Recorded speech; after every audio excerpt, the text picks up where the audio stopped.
Hey folks, welcome back. Hopefully this is finding you good. I'm back in a shop. I've actually not been in a shop since, well, today is a Thursday. I was in a shop on Saturday. Sunday, took the day off. Then Monday, Tuesday, Wednesday, I've been doing the books and taxes. Yeah. I am doing leather sheaths today. And I've had people in the past ask me about what I was doing and the steps and stuff like that. So I don't think I did a video kind of like this, so I wanted to show you. I actually have 3 Montanas all sitting here, and I'm getting ready to start the leather sheath process. So I just wanted to give you guys a little tidbit on what it is I do to prep my knife, and then I'll probably just do some footage and throw it in here. I'm not sure how this is going to edit. I'm just kind of going off the cuff right now. But I wanted to show you about how these all get prepped, what I'm doing, and then I'll just probably throw in B-roll footage about what it is, the steps and stuff like that, rather than talking a whole lot and describing things. I have some 3-in-1 oil here and this plastic wrap. Now the knives are finished. They're hand sanded or clean, they're shaped, everything is good to go. And they're ready to rock and roll. This one is this is stabilized curly maple, and with a nice little decorative pin from my buddy Alexi.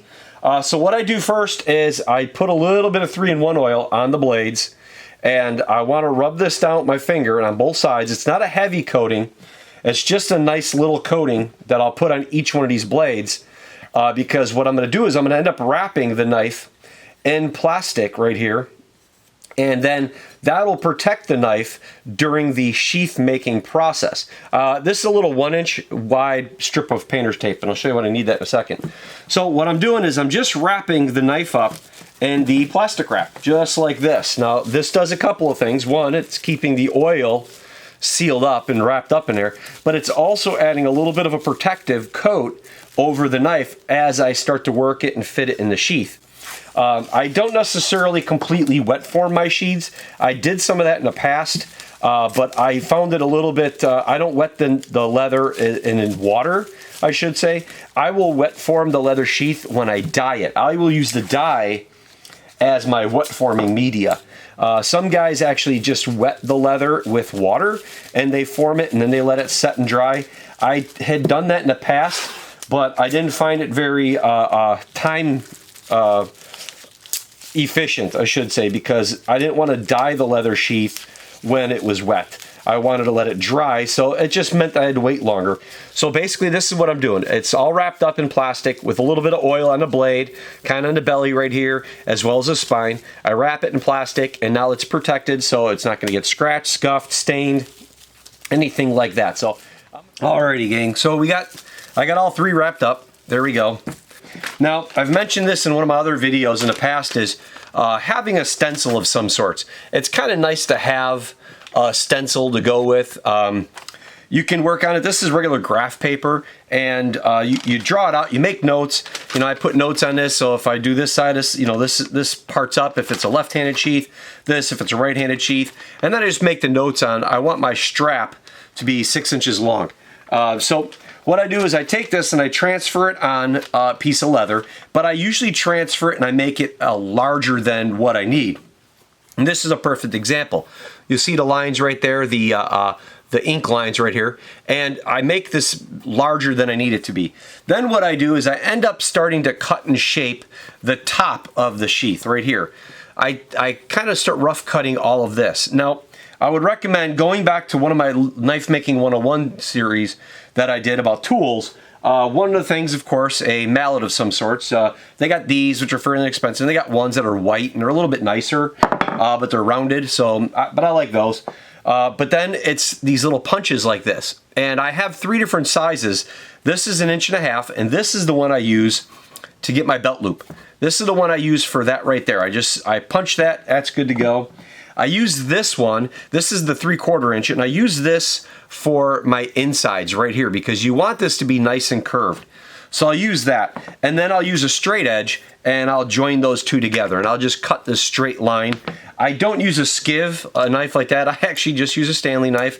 Again, I've used them for decades. They work great. I have good control over it. It's got a good point so I can lean the blade up. I do that kind of thing. So you end up with that. So basically you end up with a piece of leather like this, Then you start kind of drawing out your shapes, and then you want to start cutting this out a little bit, stamping it. After that, I won't actually cut any more of this material on the sides because I want that extra. I will end up gluing all of it, and I'll cut it and I'll sand everything down to shape later on, as you guys will see. But what I'm doing now is I'm actually going to start finding center, and I want to remove material down the middle of this. So this way I can fold the leather over and it keeps that fold. You can kind of fold it now, but you start to stress and strain the face of the leather. So what you do is by removing material up this joint, it's a little bit easier to fold. You don't have a strained crease across this. The leather is not stretched. All its fibers aren't stretched. By removing some of the backing, it folds easier, and then that allows me to start doing more of the shaping. So what I'm going to do is I'm just going to start trying to find center on this, and I'm going to draw some lines, and then I'm going to go ahead and remove some of the material, and I'll show you guys what that's like. And then we're going to move on to the next step, which will be making a welt and then gluing the welt in here. Real quickly here, what I also want to show you is how I start to line this up a little bit.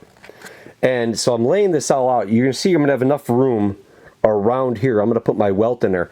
But as I fold the other half over, I want to make sure that this is all lined up properly because of the shape that I do with my knife sheath here. I want to make sure it's attractive. And so what I mean by that is I want to take this and I'm going to fold this over. And I want to make sure first is my strap here. The strap doesn't get curved. You see this part, how it starts to turn?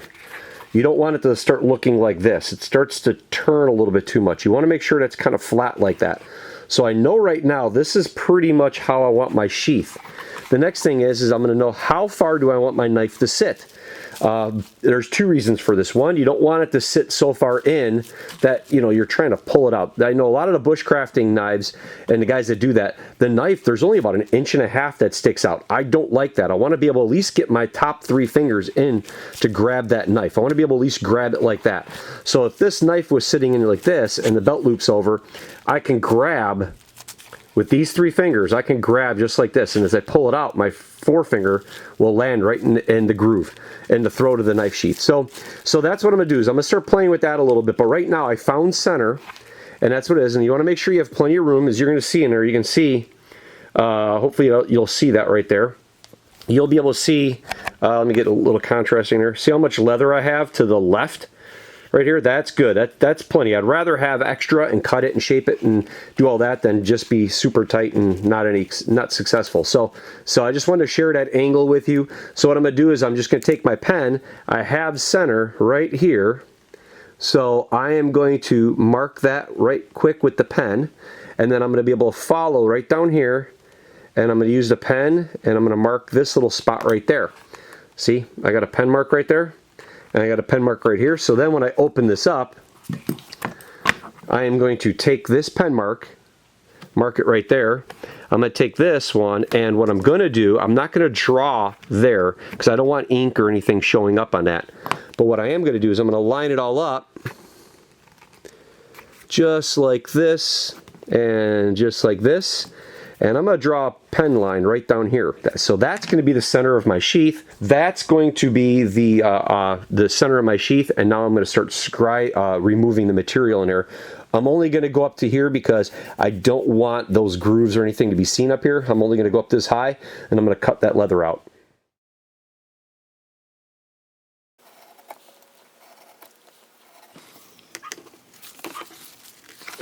Okay, so now what I'm going to do is, now that I have this cut out, it's not pretty, but I cut it out, and I removed the little leather here so it could fold over like that. So now what I'm going to do is I'm going to line up the knife once again, one last time here. I'm going to line up the knife to make sure I'm all centered, make sure it's not too far in, and that's going to be a nice fit. That's going to sit really good. I can still grab it with my hand with these 3 fingers, so that is really good. Let's see here, let's fold this down like this. Now keeping the knife in position, because I want to make sure that, again, also that the spine of the knife is running across this. The spine's here, so I'm going to take this, I'm going to open this up, and you see where the knife is sitting right there? I want it to stay like that, because now I'm going to draw the shape following the blade of the knife. I'm going to follow that so I know how big of a welt and where my welt's going to glue in. Now when I do this, I'm going to make sure that I don't want this to go straight up. What I want to do is I want this to come on an angle, because when you go to put the knife back in again, you're not going to put it directly down. You're going to end up putting it kind of on an angle like that. So I want to make sure that I have enough material to come in here to make a good welt, but I want to make this come in like that. So this area here, this spot right here, is all going to be the welt, and that's going to stop right there, just like this. So what I'm going to do next is I'm going to get some leather, and I'm going to cut a piece of leather, and I'm going to cut it to this shape, and this is going to get glued a second piece of leather like that. So when this folds over, I'm going to have a strip of leather just like that. So this is what the blade's going to run up against, this welt right here, and it's going to protect the sheath and keep the knife from digging through, or when you're resheathing it, poking through here.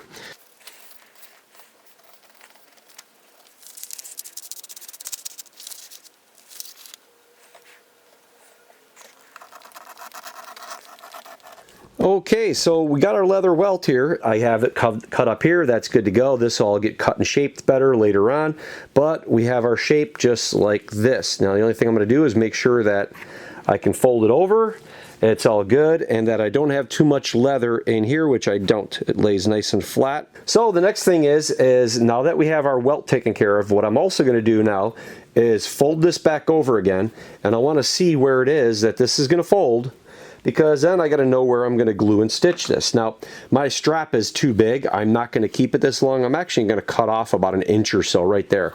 Well, not cut it off. I am going to just take this, and I'll show you really quick how this works. Is I'm just going to take this little stamp right here, and we'll fold that over, give it a few whacks, and this will just remove that leather altogether.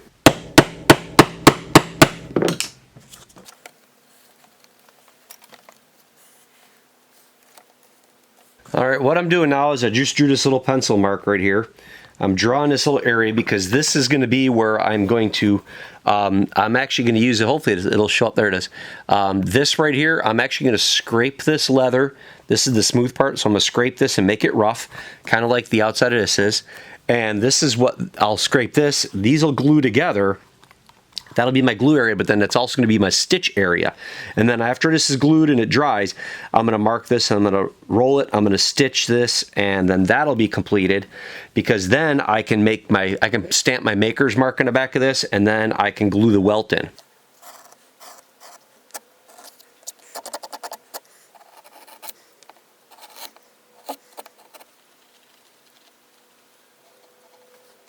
Okay, now I'm ready to dye. One of the first things I want to do is I got to get my little dabbers. See the little dabber right there? You want to get one of those. I like those. Some people don't like them. I like them. The other thing is let's see here, light brown. I use Fibings. This is one of my favorite leather dyes I like. And I usually just use 3 different colors. I have Marine Corps USMC black. You can see that. And then this is a actual dark brown. This is Fibings dark brown leather.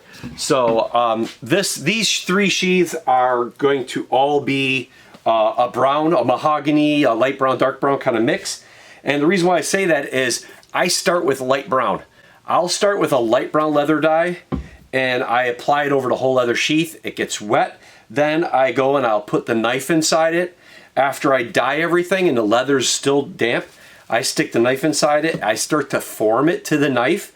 And then I'll get clamps and I'll get leather and I'll clamp this all together, and I'll hold this together just like that. So then it's dyed and it's already kind of taken the shape of the leather, of the sheath of the knife. And then once that dries, I'll come back, pull the knife off, pull the clamps off, and then I will go ahead and mark this, and I will punch these holes, and then I'll stitch this, because this will all be dyed. It'll have its first coat. At least the first good coat of dyes. I'll do all that. Then once that's done, I will stitch this, and then after I stitch this, then I will go ahead and glue the piece together. I'll fold this over, I'll glue this together again with the knife back in it again. I'll glue it, leave it sit like this for a day, come back the next day, I'll take the knife out, then that's when I start to cut and shape all of this. And then I'll do my layout. I'll dye the whole leather sheath again, a second coat. And then once I do that, I will go on the drill press and I will actually put a needle in the drill press and I'll poke the holes. I'll turn the drill press on using a needle, and as it spins, I poke through all the dimples, and then I go ahead and stitch it. So I'm gonna go ahead and finish all this stuff up, and then I'll bring you guys back in when I'm probably pretty much getting ready to stitch, which will probably be tomorrow. Gotta get the exposure just right. Sun's out. It's a good morning here in the PNW. It is beautiful out. Look at this weather. Oh, look at that. Blue, sunny. It looks blue. Is it blue for you guys? It's blue for me. There you go. It's a blue sky. It's a beautiful day. But I'm heading into the shop because why? Well, this is part 2 here. Well, not part 2. It's all gonna be one video here. Sorry about that. It's all gonna be part of one video, but I figured I'd bring you guys back in. It's the next day, and there's the sheath right there. So I'm gonna set you guys up, and we'll get back to working on this.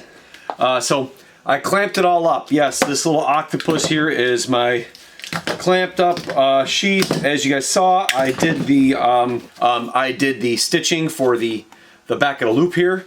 So that's done. So once that is completed, I take the welt that we made and I glue that in.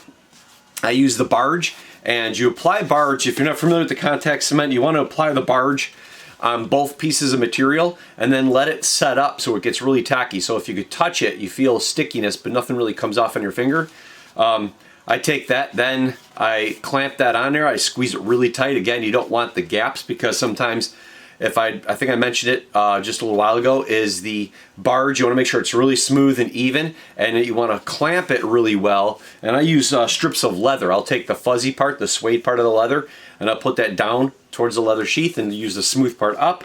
Use a bunch of clamps. You want to clamp that because you want to make sure you keep that welt and that seam really nice and even. You don't want these gaps or like barge bubbles or barge lumps, you know, your contact cement glue lumps. So now that that's done, I let this set overnight. Once I clamp this and glue it, I don't worry about it until the next day. I do other stuff. I try to get other things done because I don't mess with this. I want to make sure that barge is nice and set up. So now what I'm going to do is I'm going to draw out the shape of the knife sheath here, take it out on the bandsaw. I'm going to then cut it on the bandsaw, cut that leather to the shape. Then I'll hit it on the frame, on the Black Fox 1. I'll put 120 grit on there, and I shape this really well. I could probably use that buck tool as well, but the grinder's right there. It's got the vacuum. It's just set up. I use it in the grinder. I turn it to low. That's the best thing about that Black Fox 1 is it's got that variable speed, and the VFD on there, you can turn it low. Goes really nice. Doesn't burn up the leather, but removes it. I'll do that. Then I hand sand clean this all. I'll burnish the edges and clean up the edges really good. Round them all off using that little tool I have. That edging tool, it takes off the corners of the leather. Do a final layout of our stitch line and get that all done. And then hand stitch, and that's where you guys have really wanted to see what I do about starting it and ending it. So let's get cracking. Okay folks, there we got it. Drilled the holes, that's all done. So what I'm gonna do now is I got the holes done and I have my thread cut. We are going to do a cream and a hunter green on this one. I thought it'd be nice because it's a mountain and moon and the trees and everything. So make sure your stitching pony's clamped well there. And starting out, this is going to be our cross. This will be the actual saddle stitch color, the cream. And you're going to do it just like everything else. You're going to start below. There's 2 holes here. There's a top hole and then there's a second hole down. You're going to start at the second hole first. You're going to work your way up and then back down again. And you're going to continue that all the way down, keeping your pattern the same. But as I go down and as I crisscross, I will then weave the hunter green back and forth, and that gives it that chain look. So I'm gonna do the best I can to get you some video, but this is how I start things.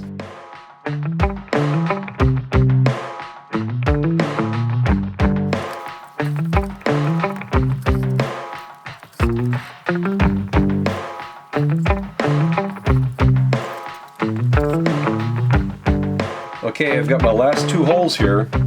Now what I'm going to do is, again, I'm keeping the pattern. I'm going from the back to the front.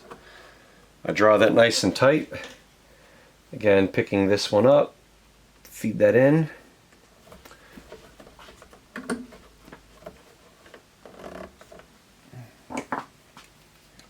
tight. Just gotta use pliers and pull it through.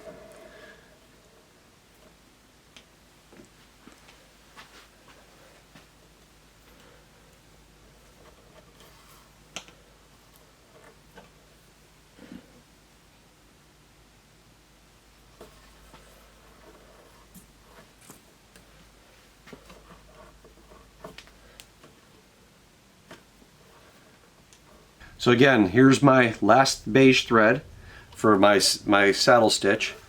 That comes in, same as normal, make it nice and taut. Do the same thing, pick this one up, push that through. Make sure it's tight. I actually stick my finger in a hole and pinch it and pull this way, I'll pull that way and really make that tight. Then my green stitch will be the same as always. This is the last one. Bring that one over first. And then this one over the top of it to keep the pattern. Just like this. And draw that tight, just like that. So now, I have a completed chain stitch down here. So now what I'm going to do is I'm going to take this thread, which is this one right here that's coming out, and I'm going to go up one back into the second hole from the end. And I'm going to push it through. Now, there's already a lot of thread in there, so you need your pliers to grab it, push it through a little bit and then to grab it. Don't break your needle. Make sure you try to pull it straight. And I'm going to pull that straight out just like that. There we go. So now this one's done. So what I'm going to do is I'm going to go ahead and cut this just long enough. I'll just cut a little bit off. Just like that. Put that to the side. So now I have one less needle to worry about. Now this and this, these are done. Both of these. This is the other one that came through the back. So I'll just cut that off. Now I'm done. So the beige is complete. Now I'm going to do the green. Now the green, I'm going to do the same thing. I'm actually going to take the green and I'm going to feed it through the hole, and I'm going to go, it's the first hole, it's the bottom hole. It's the last hole I'm going to feed through. There you go. So again, use your pliers, pull straight forward. It'll come pretty easy. And I'm going to pull this green thread through that last hole that you guys saw right there. You can pull it, but don't pull it super tight. It's snug. See that? That's good. So same thing goes through. I'm going to take this one and I'm going to fish that green one right through this same last hole of thread. So use the pliers and I grab the pliers and I'm pushing with my thumb to kind of get it all in there really good. And then go back here, grab with the pliers and pull.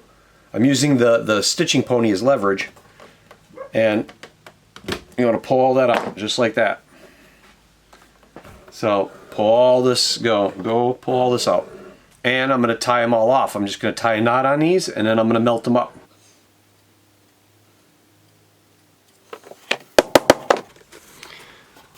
And I melt that all. It gets tied, it's knotted. I melt it all and I hammer it down really good there and a couple of nice wallops.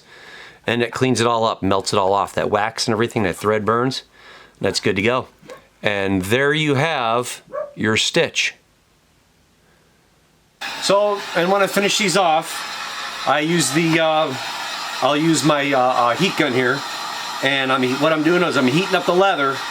I want to open the pores of the leather and I want to get this leather really nice and warm, because then between the warm leather and my hands, I'm going to go ahead and apply the Obenhoffs and I'm going to rub it in really good. I just go ahead, I get the Obenhoffs, and when you warm the leather and then when you apply it with your hand, your bare hand, the hand and the leather that being warm helps activate and melt this beeswax blend that the Obenhoff is made of. Hopefully this is helpful for you all. Hopefully this will shed some light. I've actually had some people reach out to me on a Facebook group as well. I had a private message from a couple of folks, gals asking, and guys, if I could show how I was finishing it off, get some ideas. I just came up with stitching it like that at the end and tying it, knotting it. It's been working. I'm all self-taught for the most part with this. I got most of my inspiration from my buddy Tanner at Claridge Leather. He's inspired me most, and then it's just pictures. Just trying to get the right pictures and just kind of cutting and shaping the leather. It takes some time to get used to making leather and doing it. It's definitely a trial and tribulation. It's one of the hardest things I've actually had to deal with. I make knives and I do other stuff, but I find that this making leather is one of the most challenging things for me, having the forethought. But that's that stitch again. Hopefully that color will come out good. You can see how it pops. That's really nice like that. And then that's the other reason why I keep my knives protected. So snacks right in there. Hopefully you hear that. See if you hear that. Locks in there really good. It's not coming out. That's a nice, and again, that's not wet fit like water. I mean, that works out really good. That works really nice. So I'm really pleased with it. So hopefully you guys will enjoy this video. Hopefully it wasn't too long. It's going to be probably 15 to 20 minutes, simply because there's a lot of detail and stuff to show you and convey. I had a couple of people in the back say, you talk too much. But yet I've had the majority of people say that they like it because I explain things, the reasons behind it, and it's just me. So if you don't like it, then you can fast forward through stuff like some people do. They cut the audio out completely and just fast forward stuff. So hey, whatever, no big deal. You guys are watching, I appreciate it. So again, like, share, subscribe, all the good stuff. Keep me from the bottom of the YouTube bucket. Hopefully this will help somebody. And if anything, you guys know how your leather sheaths are getting made. So you guys have a good one. Take care.